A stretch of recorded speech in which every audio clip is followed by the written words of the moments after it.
고려말 최영 장군이 아버지 최원직으로부터 받은 유훈입니다.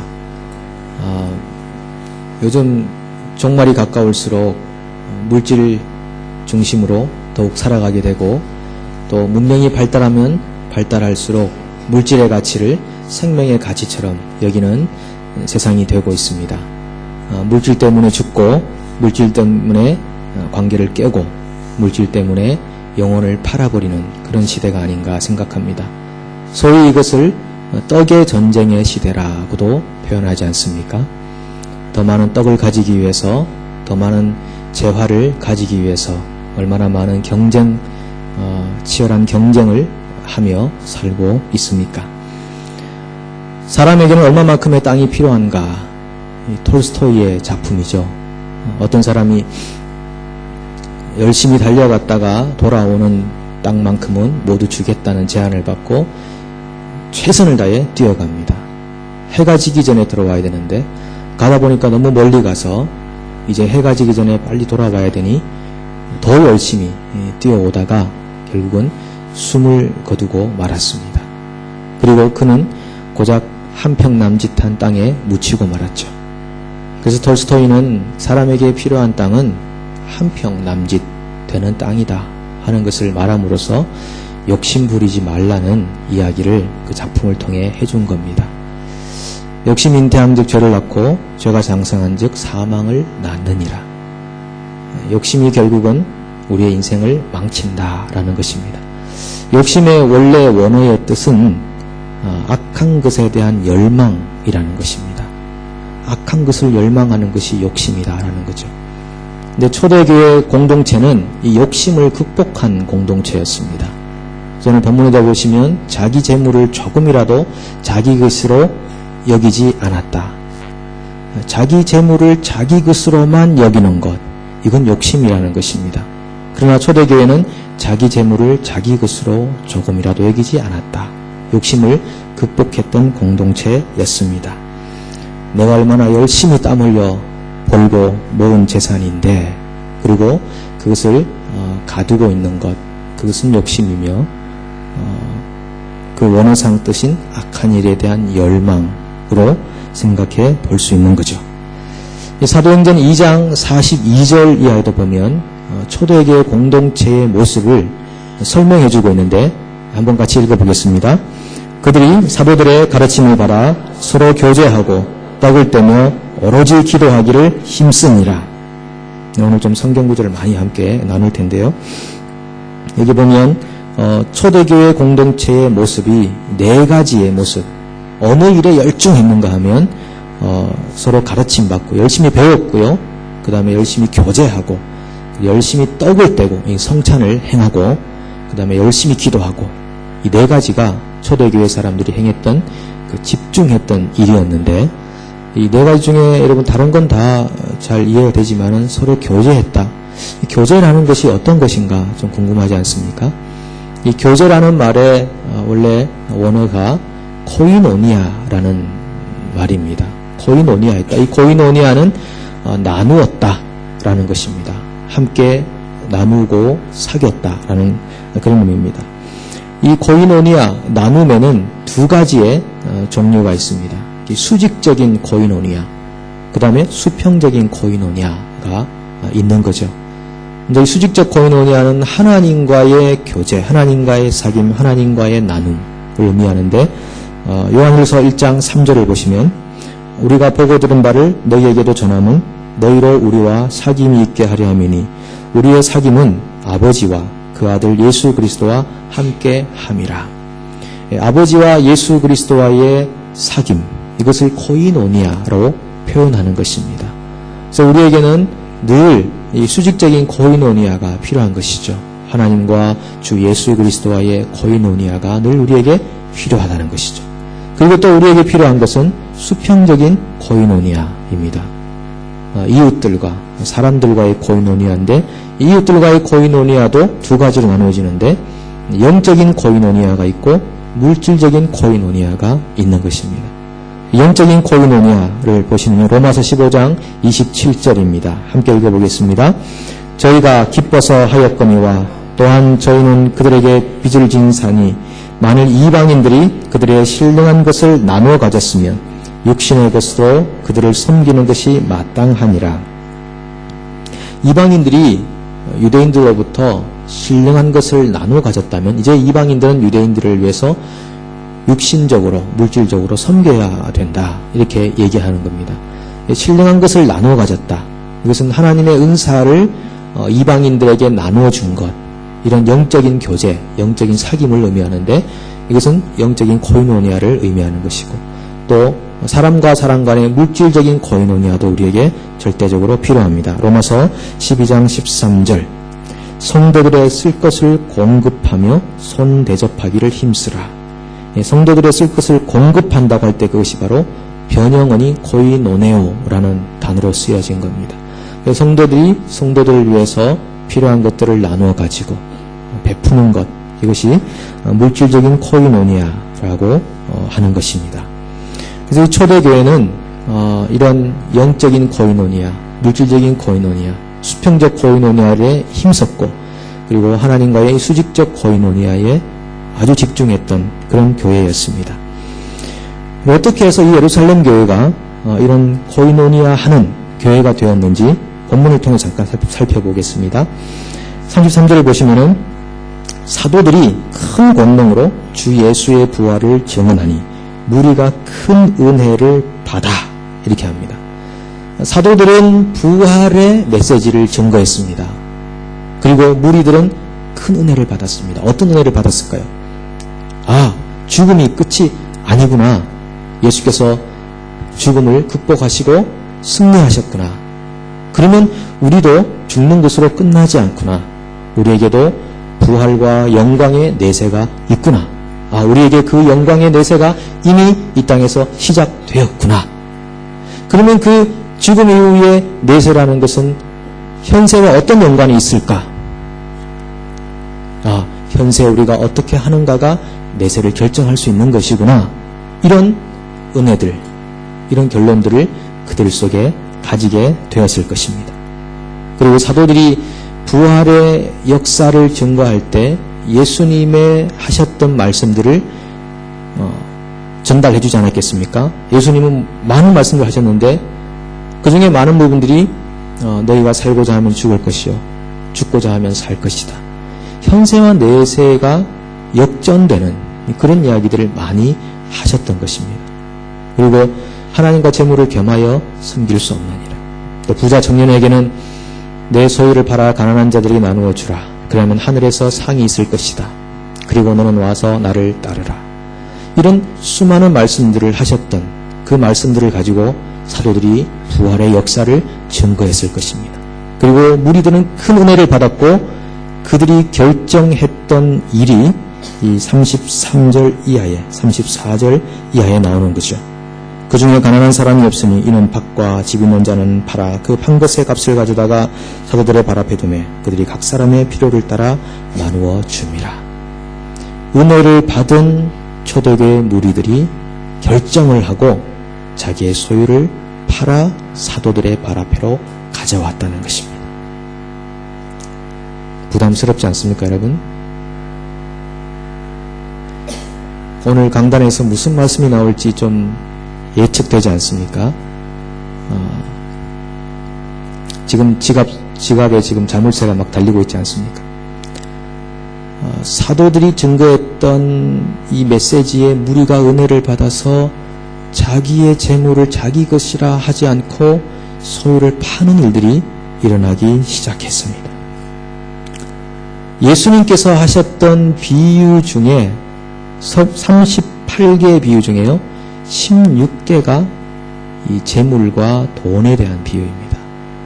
기도와 말씀에 관한 구절 500구절이 있는데 재물과 재화에 관한 구절 2000개가 있습니다. 그러면 우리의 신앙과 직결된 부분이 뭔가를 우리는 생각해 볼 수 있는 것입니다. 예수님께서는 우리에게 무엇을 요구하셨는지를 생각해 볼 수 있습니다. 생명보다 더 중요하다고 느껴지는 가치, 이 물질을 어떻게 사용하느냐 하는 것이 우리의 신앙과 굉장히 직결되어 있다는 것을 이런 통계를 통해서도 우리는 알 수 있습니다. 여러분 잘 아시는 삭개오 이야기도 있지 않습니까? 삭개오에게 구원의 메시지가 선포된 때는 그가 자기 재산을 어떻게 사용할지를 예수님에게 말했을 때였습니다.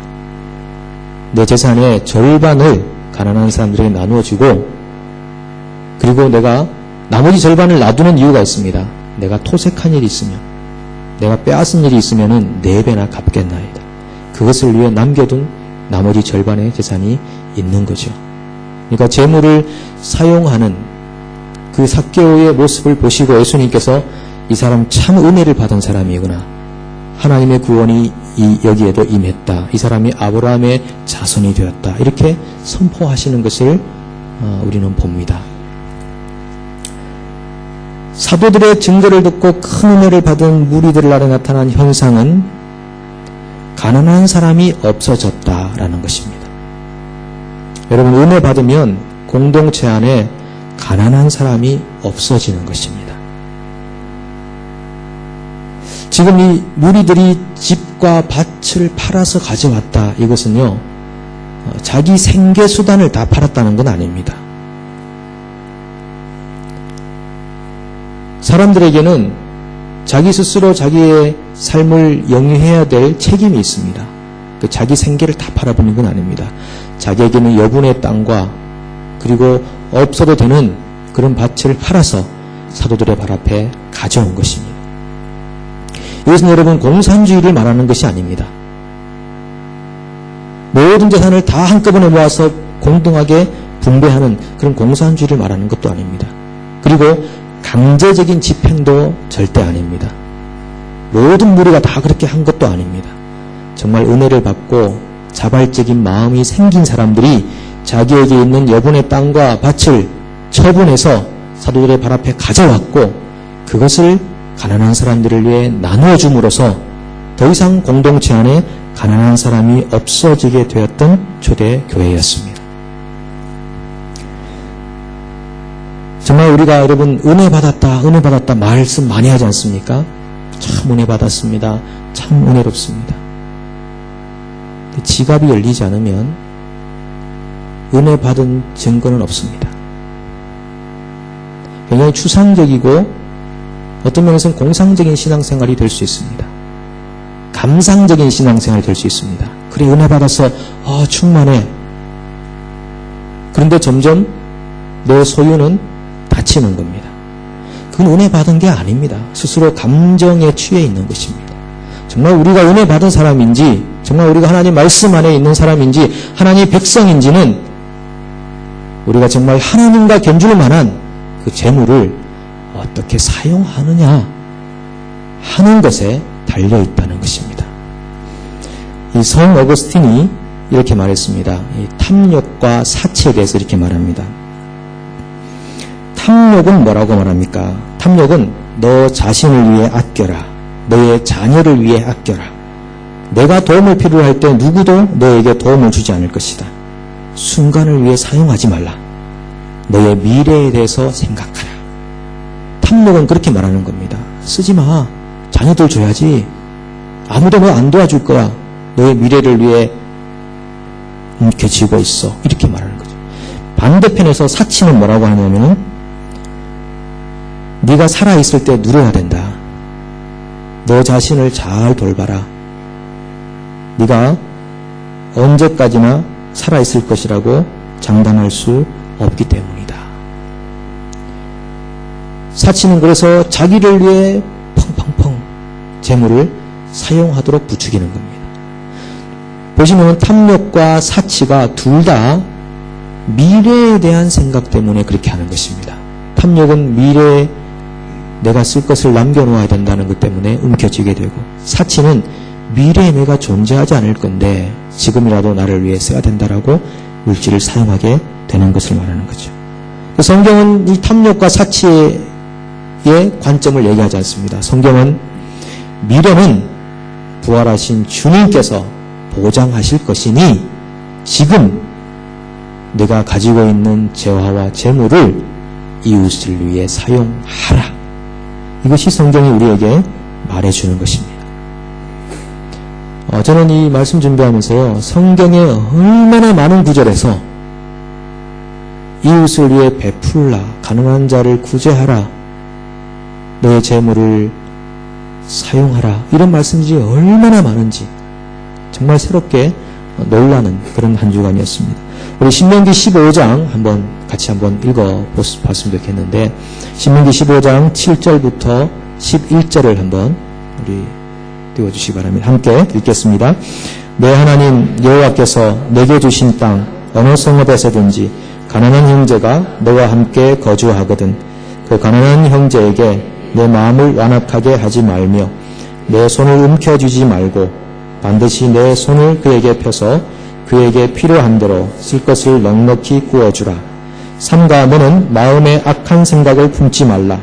곧 이르기를 일곱째 해 면제년이 가까이 왔다 하고 내 궁핍한 형제를 악한 눈으로 바라보며 아무것도 주지 아니하면 그가 너를 여호와께 호소하리니 그것이 내게 죄가 되리라. 너는 반드시 그에게 줄 것이요 줄 때에는 아끼는 마음을 품지 말 것이니라. 이로 말미암아 내 하나님 여호와께서 내가 하는 모든 일과 내 손이 닿는 모든 일에 내게 복을 주시리라. 땅에는 언제든지 가난한 자가 그치지 아니하겠으므로 내가 내게 명령하여 이르노니 너는 반드시 내 땅에 내 형제 중 곤란한 자와 궁핍한 자에게 내 손을 펼지니라. 아멘. 명령하신다고 하지 않습니까? 궁핍한 자, 가난한 자에게 반드시 손을 펴라. 그리고 일곱째 면제년이 가까이 왔다고 해서 구워주기를 두려워하지 말라, 이렇게 말합니다. 이게 안식년이 되면은 구워준 빚을 다 탕감받으니까 이 부채가 있는 분들이, 구워주는 분은 내년이 안식년인데 내년 지나면 내가 구워준 거 다 못 받는데, 그리고 인색하게 되는 겁니다. 하나님께서 그렇게 하지 말라는 겁니다. 내년에 못 받는 일이 있어도 안식년이 되어도 지금 너에게 필요로 도움을 요청하는 사람에게 구워주라. 그러면 네가 하는 모든 일에 복을 주겠다, 하나님이 갚아주겠다, 이렇게 약속하시는 그런 구절들이죠. 이 구절대로 살아서 하나님의 보상을 받은 사람들이 얼마나 많이 있겠습니까? 하나님은 모른 척하는 분이 아닙니다. 시침이 떼시거나 난 그런 적 없다 이렇게 하시는 분이 절대 아닙니다. 하나님 자신의 이름으로 약속한 일을 왜 하나님 모른 척 하시겠습니까? 하나님은 우리를 보상해 주실 수 있는 능력의 하나님이신 줄로 저는 믿습니다. 하나님은 원래 이 가난한 사람의 호소에 굉장히 민감하십니다. 성경을 보시면은 많이 등장하지만 이 가난한 자에 대한 하나님의 관심은 지대하시고, 그분들이 하나님을 향해 호소하면 하나님은 적극적으로 응답하시는 일들이 참 많이 있습니다. 우리 예수님께서도 하셨던 말씀 한번 보실까요? 이 누가복음 6장 35절과 36절 말씀인데요. 함께 한번 읽어보겠습니다. 너희가 받기를 바라고 사람들에게 구워주면 칭찬받을 것이 무엇이냐? 죄인들도 그만큼 받고자 하여 죄인에게 구워주느니라. 오직 너희는 원수를 사랑하고 선대하며 아무것도 바라지 말고 구워주라. 그리하면 너희 상이 클 것이요 지극히 높으신 이의 아들이 되리니 그는 은혜를 모르는 자와 악한 자에게도 인자하시니라. 아멘. 이 말씀을 이용하시면 안 됩니다. 이용하셔서 이거 아무것도 바라지 말고 구워주라고 그랬는데 3만 불만 내일 좀 구워줘. 분명히 성경 말씀이 되어 있잖아. 이렇게 이용하라고 주신 말씀은 아닙니다. 그리고 우리 교우들끼리 이렇게 이렇게 관계를 구워주고 구워가고 이렇게 하면 좀 어렵고 힘들 수 있습니다. 가능한 한 필요하면 그냥 주십시오. 주실 수 있는 만큼 안 받을 생각하시고 구워줌을 요구하실 때 그냥 주실 수 있는 만큼 주시는 것이 제일 좋겠다, 이런 생각을 해봅니다. 이 초대교회 공동체 안에 가난한 사람이 없었다는 것은요, 우리가 읽었던 이 신명기의 말씀 그리고 이 누가복음의 이 말씀들이 실천된 겁니다. 그렇게 해서 가난한 사람이 없어졌는데, 여러분, 가난에는 두 종류 있지 않습니까? 절대적인 가난이 있고 상대적인 가난이 있는 것입니다. 이 공동체 안에 절대적인 가난이 없어지기도 했지만 공산주의가 아닌 이상은요, 아무리 나누어 가져도 상대적인 가난, 빈곤은 느낄 수 있는 겁니다. 나누어 가졌지만 저분은 더 많이 나누어 갔고 나는 좀 적게 가져갔다. 이랬을 때 상대적인 빈곤감이 생기지 않겠습니까? 여기서 가난한 사람이 없었다라는 말은 상대적인 가난마저도 없었다라는 것입니다. 여러분, 재물을 사용하지 않는 부자들만 죄인일까요? 가난한 분들도 역시 죄인입니다. 가난 속에 살다 보면 때로 물질에 대한 집착심이 생기는 것입니다. 그래서 물질을 소유해야겠다는 마음이 그 마음 안에 가득 차게 되면 혹 다른 사람의 물질을 가져가는 일들이 생길 수도 있는 거죠. 그래서 가난한 사람이 없어졌다는 이 말은 결론적으로 초대 공동체 안에 두 가지의 가난이 없다는 것인데, 자기 재물을 자기 것이라고 끌어안는 사람이 없어졌고, 그리고 물질에 대한 집착을 가지는 사람도 없어졌다. 이렇게 생각할 수 있는 것입니다. 그렇게 되는 이유는 그분들이 하나님을 가장 큰 재물로 여겼기 때문이죠.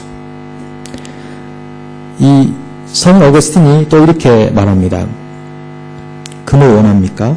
그분께서 만드셨습니다. 은을 원합니까? 그분께서 만드셨습니다. 당신을 보좌해 줄 사람들을 원합니까? 그분께서 만드셨습니다. 가축들을 원합니까? 그분께서 만드셨습니다. 땅을 원합니까? 그분께서 만드셨습니다. 어찌하여 당신은 그분께서 만드신 것을 원하고 있습니까? 그 모든 것을 만드신 그분을 받아들이십시오. 그리고 그분께서 당신을 얼마나 사랑하는지 생각해 보십시오. 하나님이 만들어 놓은 것, 원하는, 다고다고 하는, 성경의 표현같이 거머리 같은 그런 인생이 되지 말고 오직 그 모든 것을 만드신 그 하나님을 간절히 사모하라는 것입니다. 하나님을 만나기를, 하나님을 찾기를 열심을 다하라는 것입니다. 우리가 왜 예배 가운데 가며 우리가 왜 말씀으로 훈련을 받고 우리가 왜 함께 봉사하고 섬기는 그 현장에 서 있는 것입니까? 우리 하나님을 만나야 하기 때문입니다. 하나님을 만나지 않으면 그 모든 것이 허사가 되기 때문입니다. 오직 하나님을 향한 열망을 여러분 가슴속에 불태우십시오. 하나님 만나고 싶습니다. 하나님을 찾고 싶습니다. 하나님과 동행하고 싶습니다. 하나님 없이는 궁궐이라도 저는 싫습니다. 하나님 계시는 초막이 좋습니다. 그런 하나님을 향한 간절한 사모함들이 여러분 속에 있어야 할 줄로 믿습니다. 이사야 29장 19절 이렇게 말합니다. 겸손한 자에게 여호와로 말미암아 기쁨이 다하겠고 사람 중 가난한 자가 이스라엘의 거룩하신 이로 말미암아 즐거워하리니. 이 두 가지 나오는데 겸손한 자, 가난한 자. 겸손한 사람이 여호와로 인해서 기쁨이 충만하고 가난한 사람은 정말 추구해야 할 것은 재물이 아니라 이스라엘의 거룩하신 분, 그분 때문에 즐거워하게 될 거다. 이렇게 표현하는 것입니다. 두 가지입니다. 내 재물을 내 것이라 여기는 그런 부유한 마음을 벗어버리십시오. 그리고 물질에 대한 집착으로 똘똘 뭉쳐진 견고한 마음을 버리십시오. 그것이 가난이 없어졌다고 하는 말의 두 가지 뜻이 될 것입니다. 주님께서는 정말 꿈을 가지고 계십니다. 우리가 겸손한 자가 되어 여호와로 인해 기뻐하고 정말 가난할지라도 여호와로 말미암아 즐거워하는 하나님의 사람들이 되기를 꿈꾸고 계십니다. 여러분, 무엇을 소유했다는 것이 죄이겠습니까? 많이 소유한 것이 일단 죄이겠습니까? 그러지 않을 것입니다. 그러나 유죄냐 무죄냐는 내가 소유하고 있는 재물의 사용 용도에 따라 달라질 것입니다.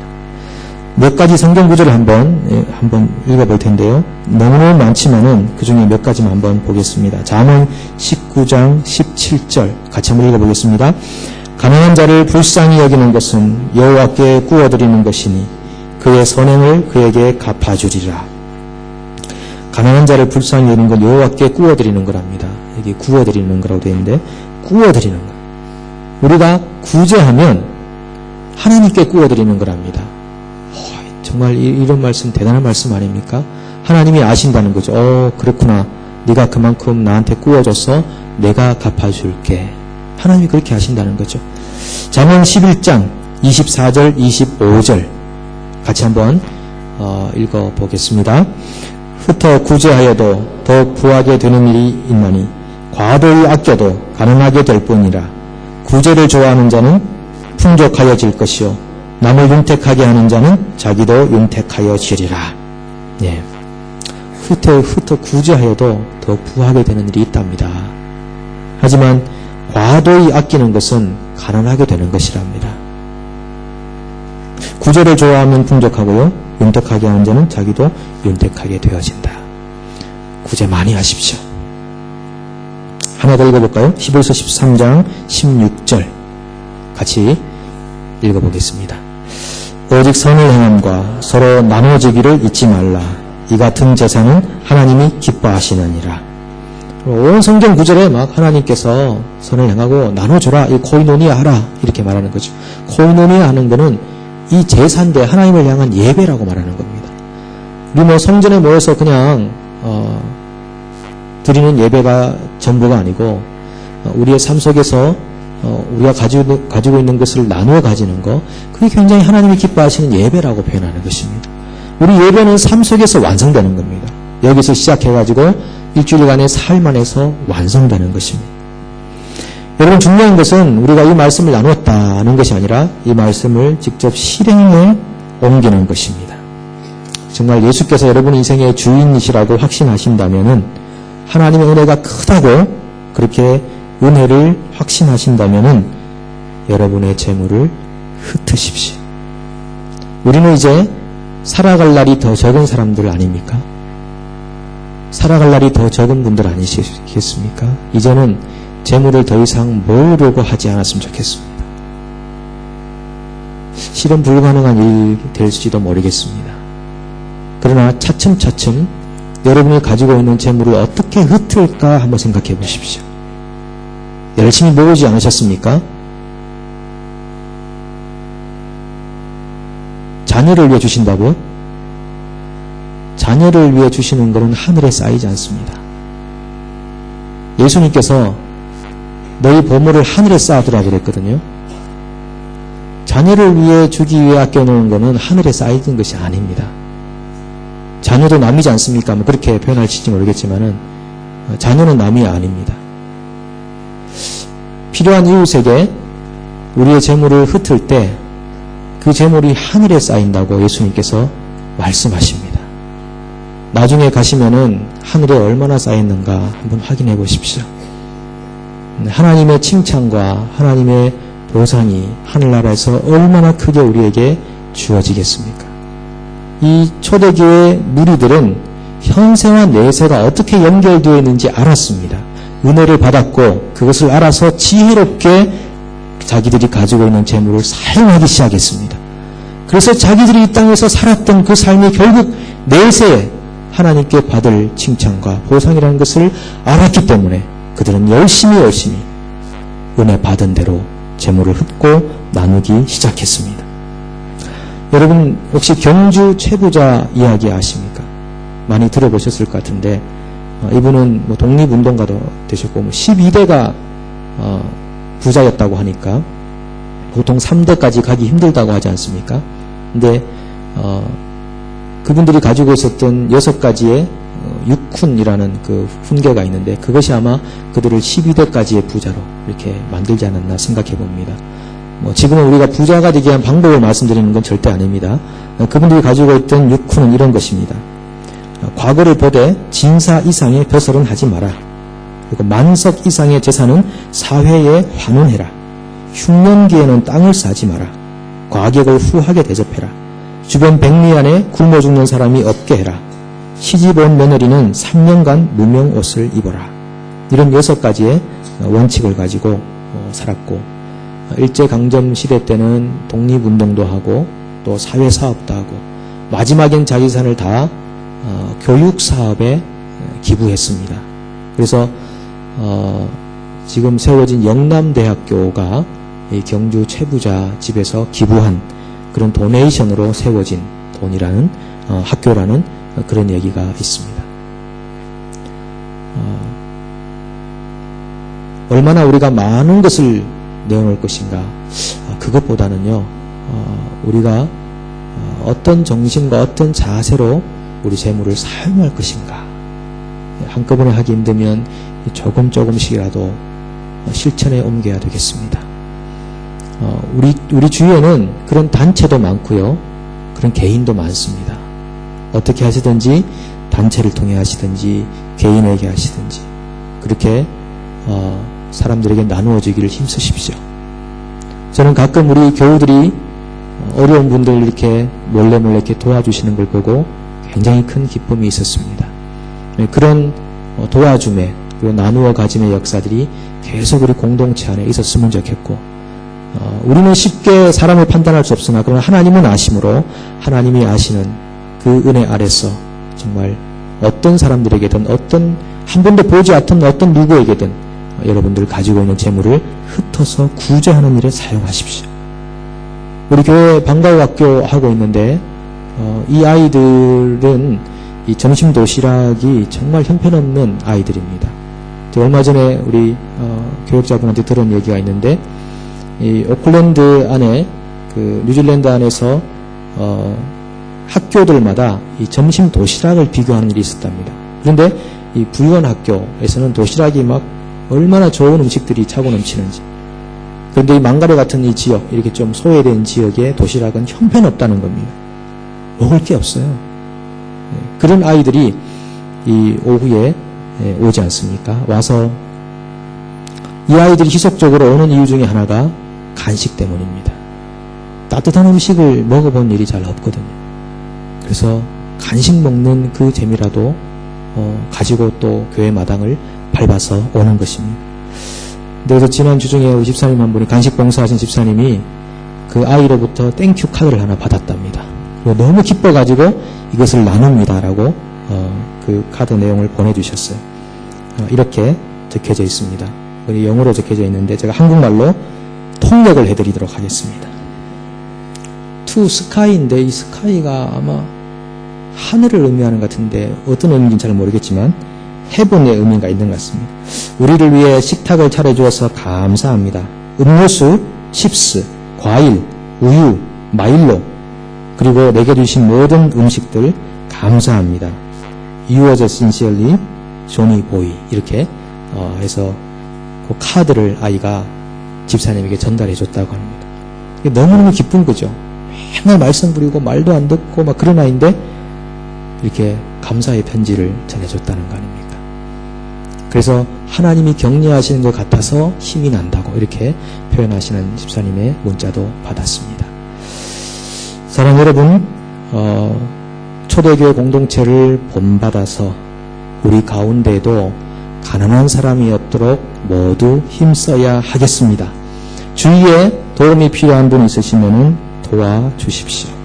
그럼 하나님께서 여러분의 창고를 채우실 것이고 영원에 이르기까지 여러분들의 미래를 책임지실 것입니다. 함께 기도하겠습니다.